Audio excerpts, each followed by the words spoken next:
What's up everybody, Coach Kyle here. And if you're a marathoner or you plan on being one in the future, you've probably heard of carb loading. This is a practice of maximizing your body's onboard storage of carbohydrates for a long distance event. And it's pretty well known among anyone that even has a limited knowledge when it comes to running. I first remember learning about this in my exercise physiology classes while at college. So let's start with why would a runner want to carb load, and then we'll kind of go into what this actually means.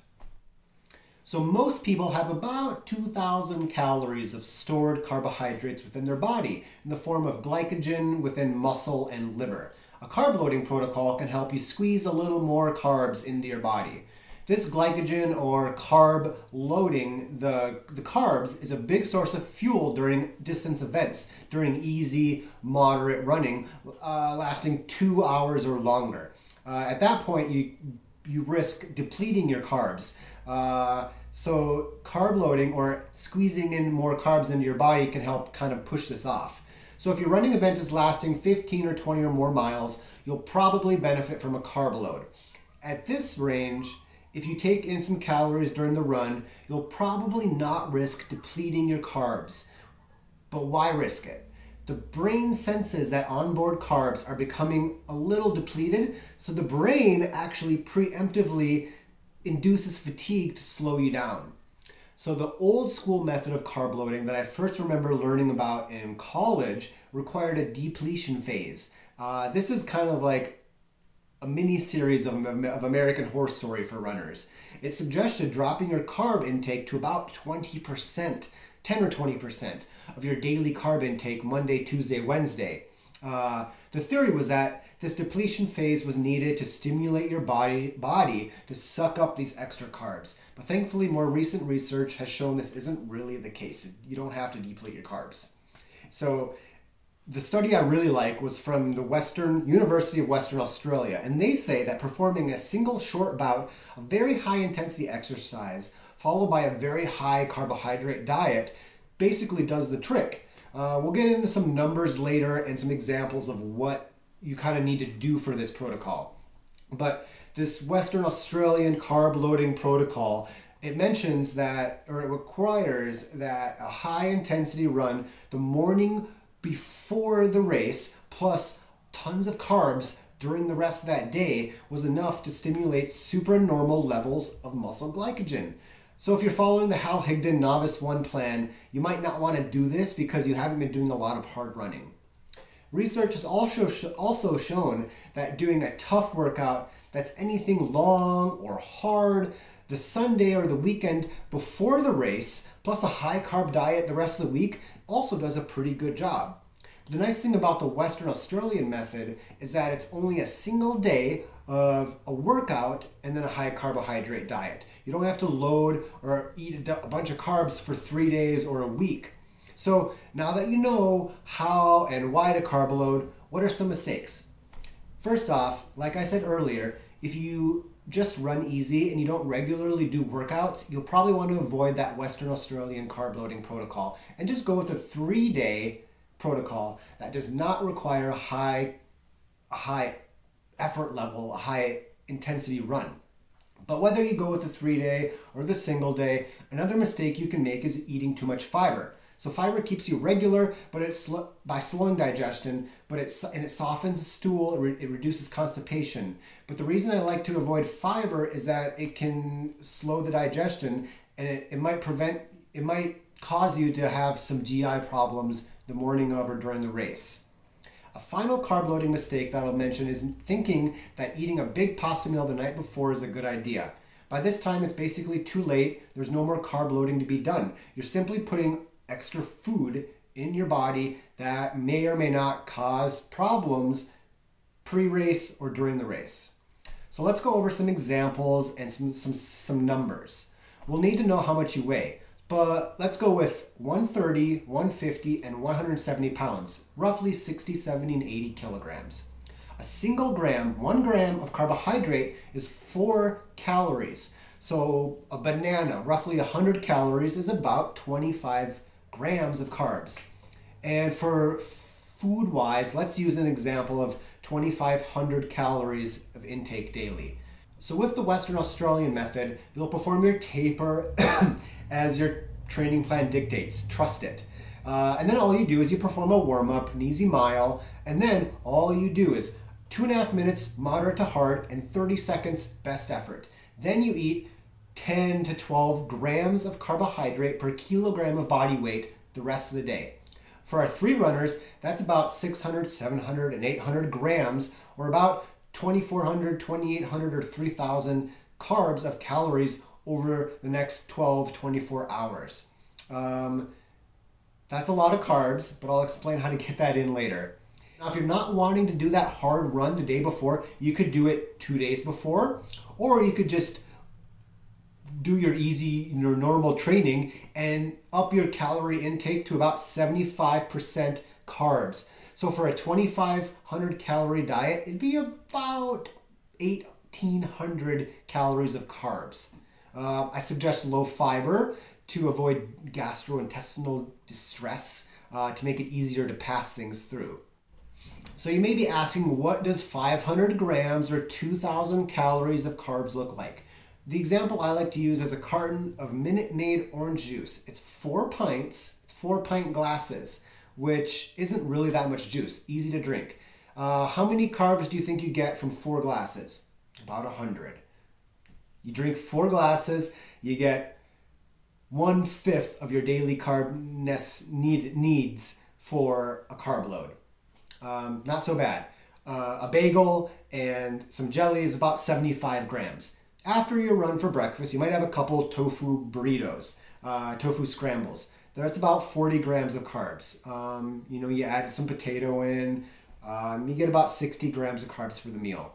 A cookie, like a Subway cookie, whatever, 50 grams of carbs. So now you're almost at 300 grams of carbs. Lunch could be 2 cups of leftover spaghetti and some sauce. That could be about 80 grams of carbs. Let's throw in some white bread and you get about 20 more grams of carbs. You're at 400.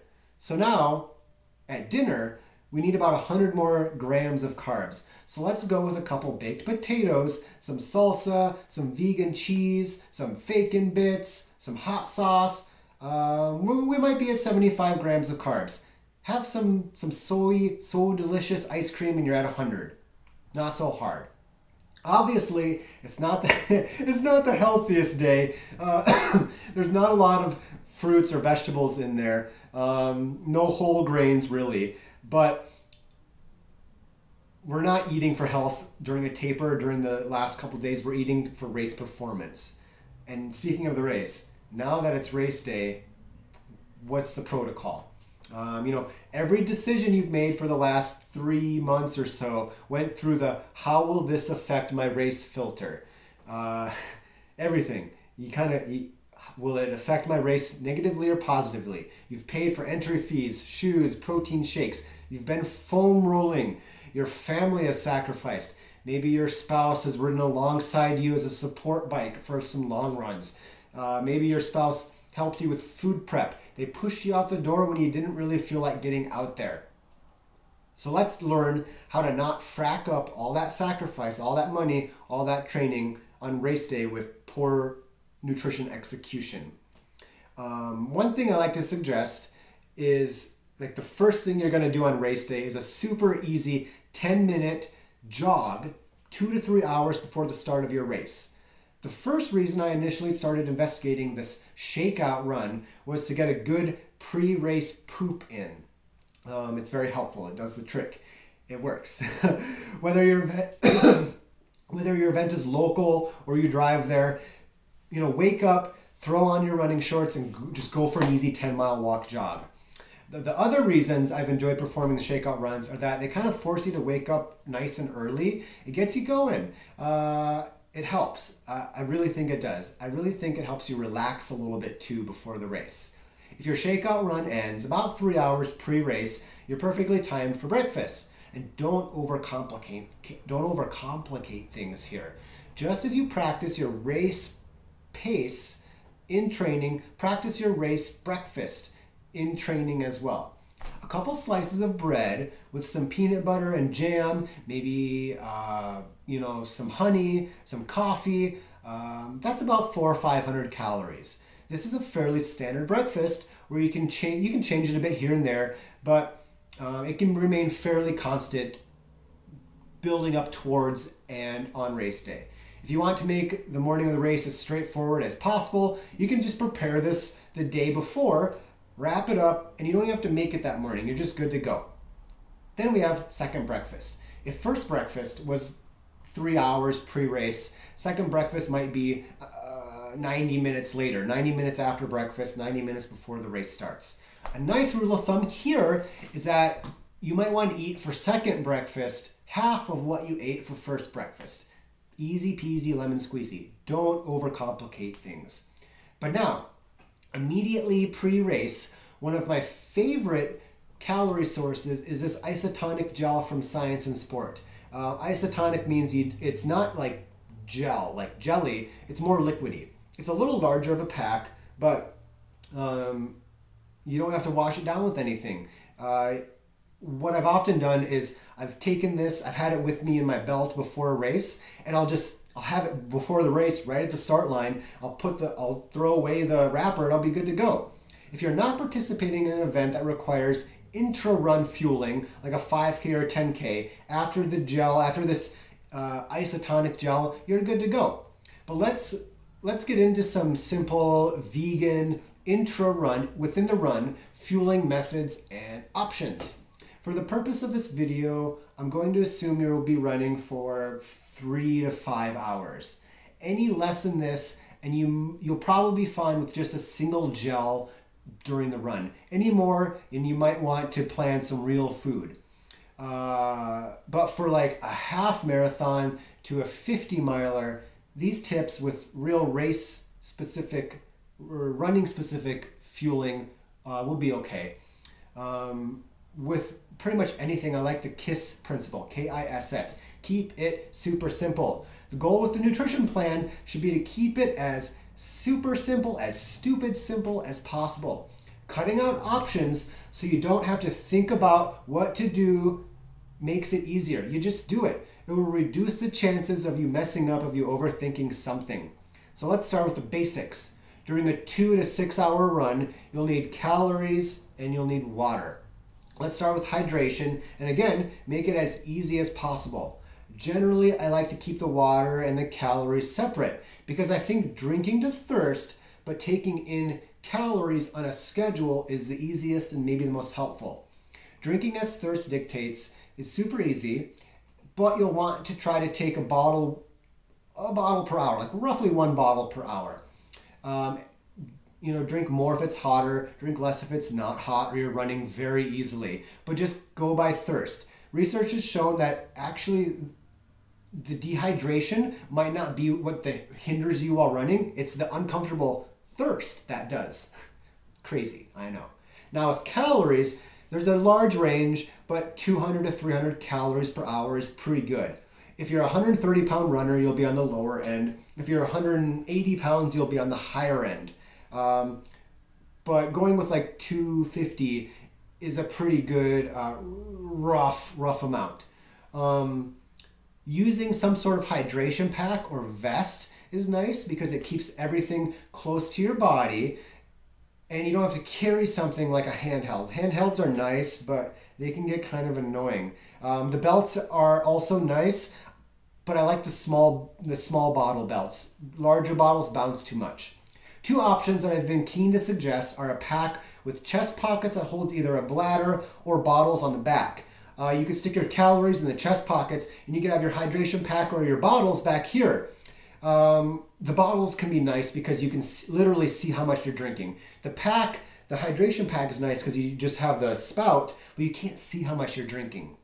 Another option is to have your calories in a small belt or a pack, but hold onto a bottle for your hydration. For a marathon, you could start with the bottle in your hand. During the first hour, you drink the bottle. You maybe refill it during the second or third hour with your bottle, or you could ditch it and take from aid stations after that. So that kind of gives you some flexibility. In the end, with the specifics on what you're going to do, what you're going to use, it comes down to practicing during your long runs.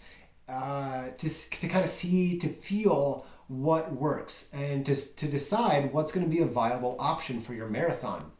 And now let's talk about recovery. It's kind of funny, but sometimes running can be the easy part. You lace up your shoes, you mentally pump up your brain, you head out for your long run, and you return to home having done a nice run. But then what comes next? It's often easy to run because you just go out and run, but that does not make us stronger. Exercise weakens us. It's easy to imagine with bicep curls. So much weightlifting literally causes micro tears in your muscles.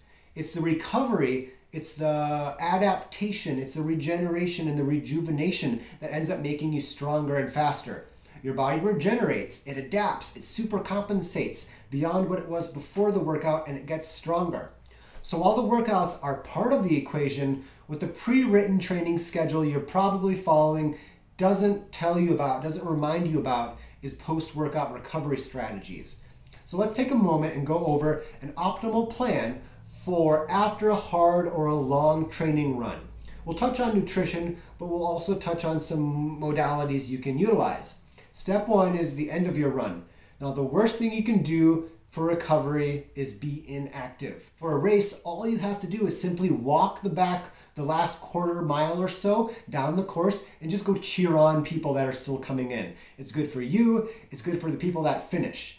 If we're talking about a training run and it's a comfortable temperature outside, it's 60 degrees outside today, it can be nice to finish the run, quarter mile from home, a few blocks, and then just walk walk for 5 minutes after the run.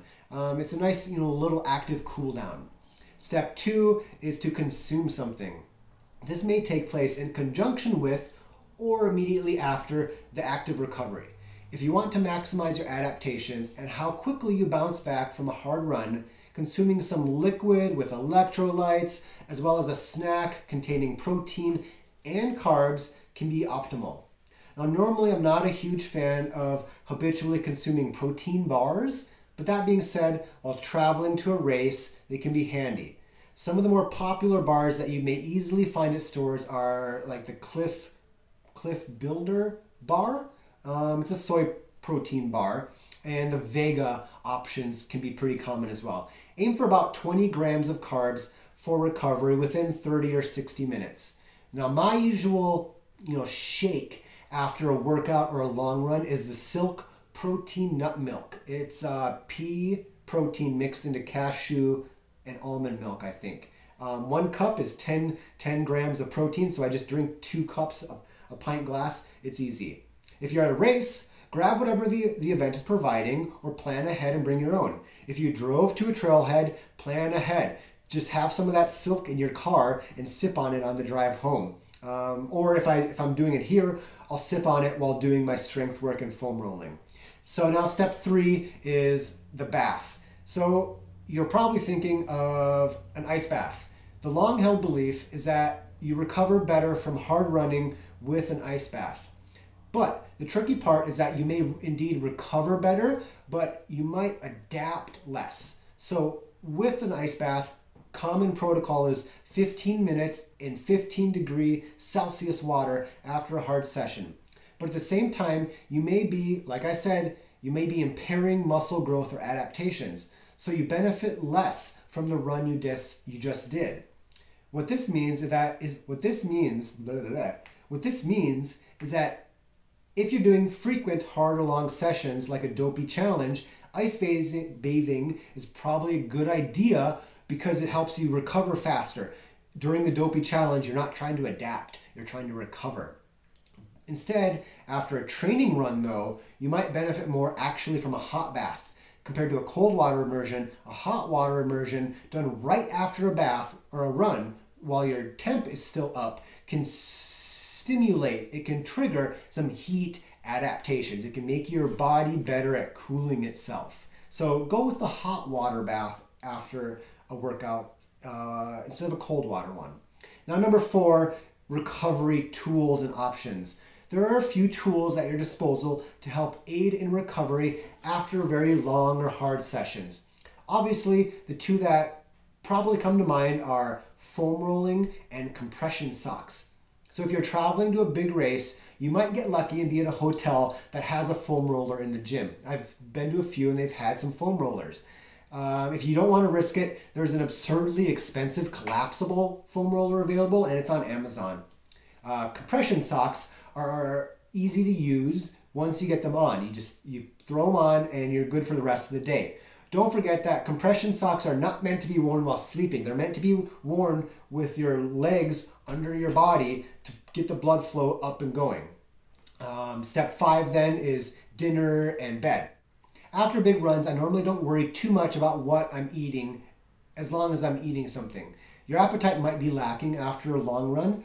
And in most cases, if you get basically anything in within 30 or 60 minutes, you're probably good to go. Taking some tart cherry juice and some slow release protein like casein if you're a vegetarian, or pea protein immediately before bed can help with regeneration and adaptation during your overnight fast when you're sleeping. And aside from all this, improving how well you sleep can improve your recovery. Generally, people sleep best with a heavier blanket, in a cooler room, maybe with a sleep mask, earplugs. Maximize your comfort and you'll improve your sleep. I often like to listen to guided sleep meditation to really help get me to bed as well.